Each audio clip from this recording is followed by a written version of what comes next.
Naliw lang ako dito sa mga halaman, sa puno. Ang ganda. Tingnan niyo dito sa area namin.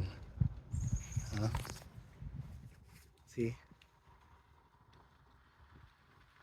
Ganda oh.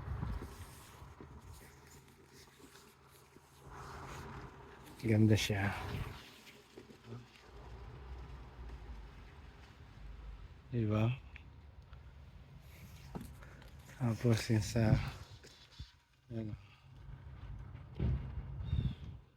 nakakatuwa.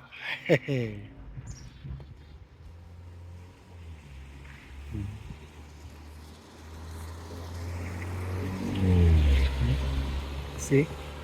Ayun oh, ganda. Hanggang dulo yan. Uh,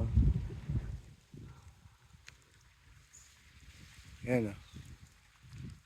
Tapos yan. Yan ang bahay namin. Yan yung service ko. Alis na ako. Bye-bye.